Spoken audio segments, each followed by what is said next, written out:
आज के इस क्षेत्रीय सम्मेलन में मेरे साथ मंच पर उपस्थित हमारे प्रदेश अध्यक्ष डॉक्टर दिलीप जायसवाल जी, हमारे उप मुख्यमंत्री सम्राट चौधरी जी, श्री प्रेम कुमार जी, श्री संतोष कुमार सिंह जी, श्री विनोद तावड़े जी, भिखुभाई दलसानिया जी, अजय जामवाल जी, ऋतुराज सिन्हा जी, राजेश वर्मा जी, हमारे उपस्थित सभी सांसद महोदय और आज इस मंडप के अंदर उपस्थित 10 जिलों से आए हुए भारतीय जनता पार्टी के मालिक, ऐसे मेरे सभी कार्यकर्ता भाइयों बहनों को मेरा राम राम नमस्कार। आज 10 जिलों के चयनित कार्यकर्ताओं की बैठक है। मैं यहां आ रहा था, सुबह एक पत्रकार का फोन आया कि भाई साहब चुनाव का मौसम है, आप सभा करने की जगह बैठक क्यों कर रहे हो? अरे सुनो भैया, अब बहुत लंबा समय नहीं लगेगा, सुनो। तो उन्होंने मुझे पूछा सभा करने की जगह बैठक क्यों कर रहे हो? मैंने उनको बताया कि सभी पार्टियों में चुनाव नेताओं से जीतते हैं, मेरी पार्टी में चुनाव मेरा कार्यकर्ता जीतता है। और इसीलिए हमारा कोई भी राष्ट्रीय नेता उठाकर देख लो, इसका जीवन बूथ के कार्यकर्ता से शुरू हुआ है। मैं पार्टी का राष्ट्रीय अध्यक्ष बना, मेरे जीवन की पहली जिम्मेदारी संघवी हाई स्कूल के एक बूथ के अध्यक्ष थी। अकेली भारतीय जनता पार्टी है जहां बूथ का अध्यक्ष पार्टी का राष्ट्रीय अध्यक्ष बन सकता है और कोई दल में नहीं हो सकता। इसलिए भाइयों बहनों, आने वाले दिनों में यहां पर एनडीए की सरकार फिर से एक बार बनाने का संकल्प लेने के लिए ये 10 जिलों के चयनित कार्यकर्ताओं को यहां पर बुलाया है। हम यहां पर जितनी मजबूती से संकल्प करेंगे,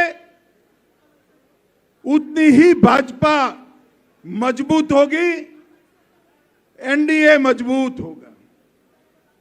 और एनडीए जितना मजबूत होगा, बिहार ही इतना खुशहाल और समृद्ध होगा। क्योंकि बिहार के विकास का, बिहार की समृद्धि का रास्ता भाई वो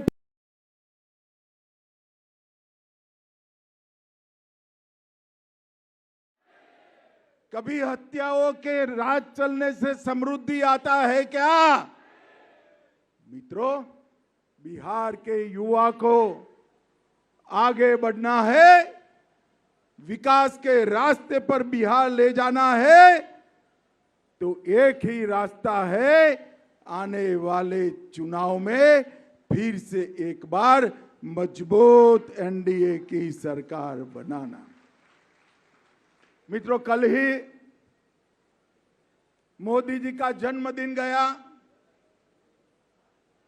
मोदी जी एकमात्र ऐसे नेता है विश्व में जिन्होंने लगातार 24 साल तक राज्य और देश के मुखिया के रूप में काम किया है, 24 साल तक। और मैं गवाह हूं इस बात का, इस 24 साल में एक भी छुट्टी नहीं, एक भी वैकेशन नहीं। लगातार दिन रात 24 साल तक एक काम करते रहना, ये बहुत बड़ी बात है। कुछ नेता है जो 6 माह के अंदर ही विदेश न जाए तो उनको रात में नींद नहीं आती है। आप समझ गए ना मैं किसकी बात करता हूं? जरा समझ गए ना? मोदी जी एक ऐसा नेता है जिन्होंने सबसे पहले देश को रखा, देश के बाद पार्टी को रखा, पार्टी के बाद कार्यकर्ता को रखा और अपने परिवार के लिए कुछ नहीं सोचा। ऐसे नेता नरेंद्र मोदी। पूरे देश में 60 साल में पहली बार कोई व्यक्ति लगातार तीसरी बार लगातार प्रधानमंत्री बन रहा है 30 साल के बाद। मगर आज हम सब ने एक बात तय करनी पड़ेगी कि मगध साहबाद के क्षेत्र में गत चुनाव में हमें कुछ कम सफलता मिली। आज हम सब कार्यकर्ता यहां संकल्प कर जाए कि आने वाले चुनाव में इस क्षेत्र की 80% से ज्यादा सीटें भारतीय जनता पार्टी और साथियों के झोली में डालना है। एनडीए को 80% सीटें देना है। और भाइयों बहनों, 11 साल में आप में से कोई भी बताओ, आप ऐसा सोच सकते थे कि अयोध्या में राम मंदिर बनेगा? बनाना चाहते थे या नहीं बनाना चाहते थे? मोदी जी ने राम मंदिर का शिलान्यास भी किया और उसका प्राण प्रतिष्ठा कर जय श्री राम कर दिया। धारा 370 को हटाया, ट्रिपल तलाक को हटाया, सीएए कानून लाए, चांद के दक्षिण ध्रुव पर यान भेजकर उसका नाम शिव शक्ति पॉइंट रखा। और मित्रों, सर्जिकल स्ट्राइक, एयर स्ट्राइक और ऑपरेशन सिंदूर कर पाकिस्तान के घर में घुसकर आतंकवादियों की धज्जियां उड़ाने का काम नरेंद्र मोदी जी ने। भारत की अर्थव्यवस्था 11वें नंबर से 4थे नंबर पर पहुंची और यहां पर सीता माता का मंदिर भी सीतामढ़ी में 800 करोड़ के खर्चे से बनने जा रहा है। 800 करोड़ के। और यहां ढेर सारी माताएं बहनें बनी हैं, बैठी है। सभी के लिए जीएसटी के दाम कम कर माता बहनों की रसोई पर 20% बोझ कम करने का काम हमारे नेता नरेंद्र मोदी जी ने किया। और भाइयों बहनों, गरीबों के लिए सबसे ज्यादा अगर किसी को फायदा हुआ है तो हमारे बिहार को हुआ।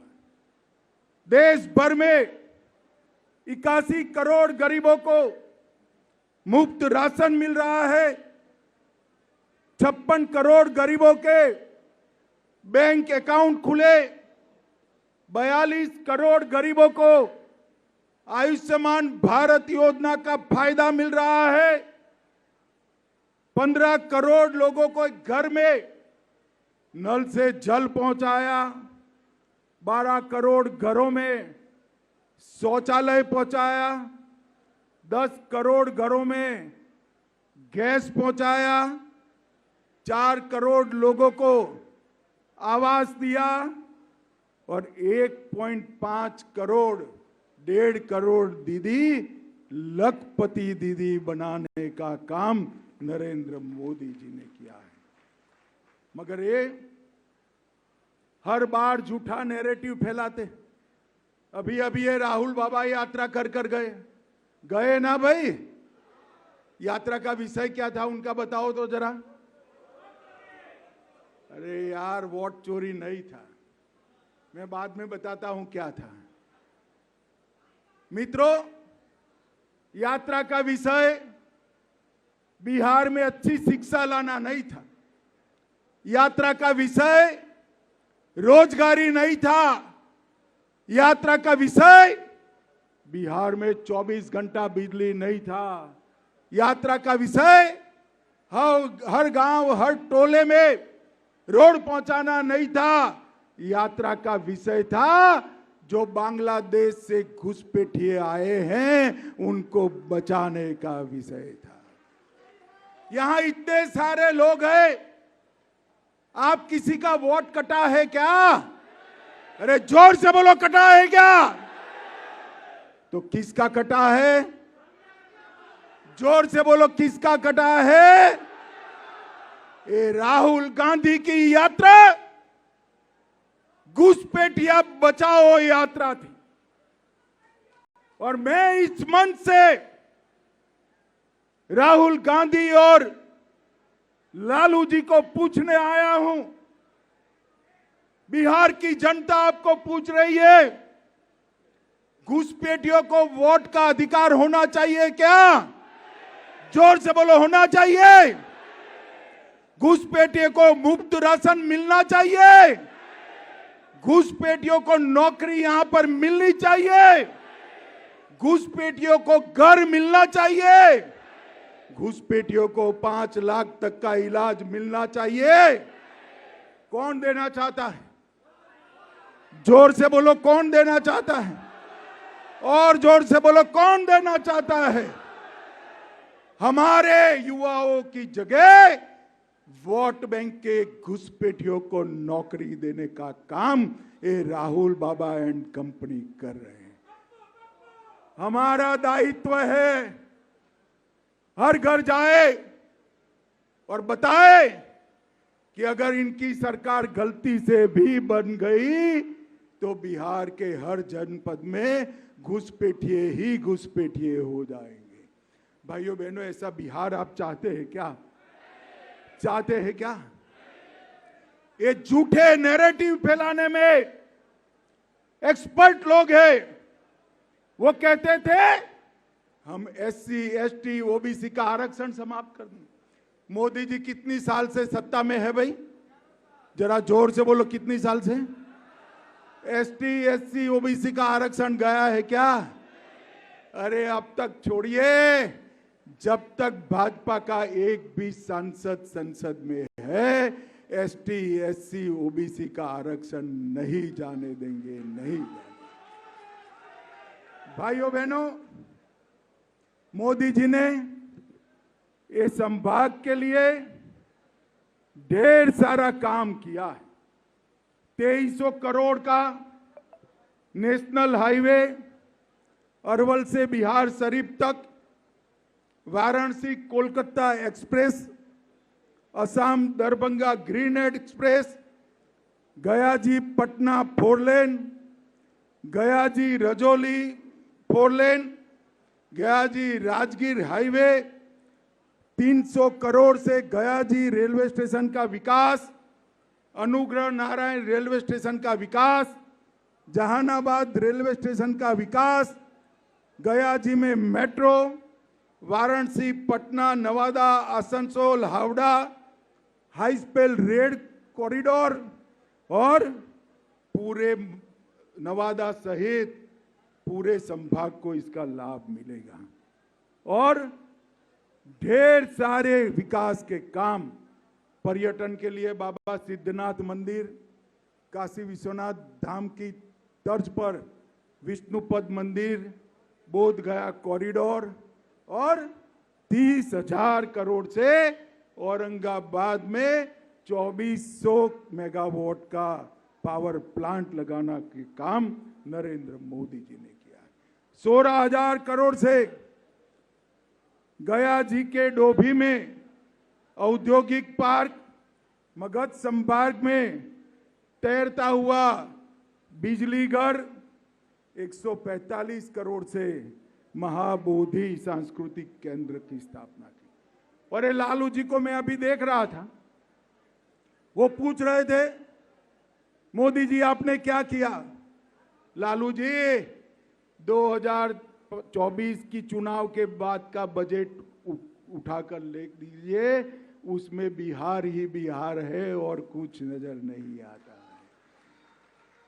2004 से 14 जब लालू यादव मंत्री थे वहां, तब बिहार को केंद्र से 2,80,000 करोड़ मिला और 14 से 24 में मोदी जी मंत्री है, 2,80,000 करोड़ के सामने 9,85,000 करोड़ रुपया मोदी जी ने दिया है। अभी अभी नीतीश कुमार की एनडीए सरकार ने 125 यूनिट बिजली फ्री की, विधवाओं, बुजुर्गों का और दिव्यांगों का पेंशन 400 से बढ़ाकर 1100 किया, ममता कार्यकर्ताओं को बढ़ाकर 600 किया, आशा वर्कर का मानदेय 1,000 से बढ़ाकर 3,000 किया, रसोइयों, रात्रि प्रहरी और शारीरिक शिक्षक को 2 गुना बढ़ोतरी की और युवाओं को इंटर्नशिप के 6,000 रुपया और अब युवाओं को 1,000 रुपया सीधा बैंक अकाउंट में हम भेजने वाले। मित्रों, एनडीए की सरकार ने जो काम किए वो लालू जी पूरा जीवन भी अगर मुख्यमंत्री रहे तो कर नहीं सकते हैं। मैंने तो बताया हमने क्या किया, अब ये भी सुन लीजिए इन्होंने क्या किया। चारा घोटाला किया, लैंड फॉर जॉब स्कैम किया, रेलवे होटल की जमीन में घोटाला किया, अलग तारा घोटाला किया, बाढ़ का घोटाला किया, ये भी एक्सपोर्ट बेनामी संपत्ति मामले का घोटाला किया और कई बार जेल में भी गए और छूटते हैं तो हाथी पर बैठकर वो वापिस आते। भाइयों बहनों, इतने भ्रष्टाचार के आरोप जिन पर लगे हो वो कभी बिहार का भला कर सकता है क्या? अरे जोर से बोलो, कर सकता है क्या? अध्यक्ष जी, इन लोगों के लिए भोजन करवाया है नहीं करवाया? तो मिलने वाला है भाई, आवाज को क्या हुआ है? इतना भ्रष्टाचार करने वाले बिहार का भला कर सकते हैं क्या? एक और कांग्रेस और राजद का भ्रष्टाचार का बड़ा लिस्ट है और दूसरी ओर नरेंद्र मोदी जी है, 24 साल से मुख्यमंत्री प्रधानमंत्री बने, भ्रष्टाचार का एक भी आरोप उन पर नहीं लगा। बिहार का भविष्य, हम सब बिहार की जनता के साथ जाएं और करबद्ध निवेदन करें कि बिहार के भविष्य को नरेंद्र मोदी जी के साथ जोड़ दीजिए। यही रास्ता है बिहार को पूर्ण विकसित राज्य बनाने का। मोदी जी ने 2047 में पूर्ण विकसित भारत की कल्पना की है। पूर्ण विकसित बिहार के बगैर पूर्ण विकसित भारत नहीं बन सकता। कार्यकर्ता भाइयों बहनों, अभी मैंने कुछ चयनित 400-500 कार्यकर्ताओं के साथ लंबी बैठक करी है, इसीलिए मुझे आने में देर हो गई। इसके अंदर बूथ स्तर पर, मंडल स्तर पर, जिला स्तर पर और शक्ति केंद्र स्तर पर करने के कुछ कामों की लिस्ट दी है। मैं क्या आपको पूछ सकता हूं कि यहां से जाकर जिला अध्यक्ष जी बैठक बुलाएंगे, जो कोई भी काम आपके जिम्मे आता है वो 100% हम करेंगे, ऐसा आप बता सकते हैं क्या? जरा हाथ ऊपर करो जो लोग 100% करेंगे। भाइयों बहनों, ये चुनाव सरकार बनाने का चुनाव नहीं है, ये चुनाव सरकार बनाने का चुनाव नहीं है, ये चुनाव 2/3 से ज्यादा बहुमत के साथ सरकार बनाने का चुनाव है। और इसलिए ये 10 जिलों के सभी कार्यकर्ता आज से संकल्पित होकर जाएं कि हम मोदी जी के नेतृत्व में बिहार में एक एनडीए सरकार बनाएंगे। नीतीश कुमार जी की सरकार ने, मोदी जी की सरकार ने जो कुछ बिहार की जनता के लिए किया है वो घर घर लेकर जाएंगे और वोटिंग कराएंगे। फिर से एक बार मैं पूछना चाहता हूं, जरा जोर से बोलिएगा, घुसपैठियों को वोट का अधिकार है क्या? और जोर से बोलो, है क्या? राहुल तक आवाज जानी चाहिए, है क्या? घुसपैठियों को राशन मिलना चाहिए, उनको आयुष्मान भारत कार्ड मिलना चाहिए, उनको धान मिलना चाहिए, उनको वोट देने का अधिकार है क्या? तो घुसपैठिए बिहार का भला नहीं कर सकते। ये आएंगे तो घुसपैठिए बढ़ाएंगे, एनडीए आएगा तो बिहार को बढ़ाएगा। ये बात घर घर पहुंचानी है। मेरे साथ अंत में फिर से एक बार दोनों हाथ उठाइए, उठाइए दोनों हाथ। 2/3 बहुमत से, 2/3 बहुमत से विजय करने का संकल्प का मुट्ठी बींचिए और प्रचंड आवाज से बोलिए, भारत माता की, भारत माता की, वंदे वंदे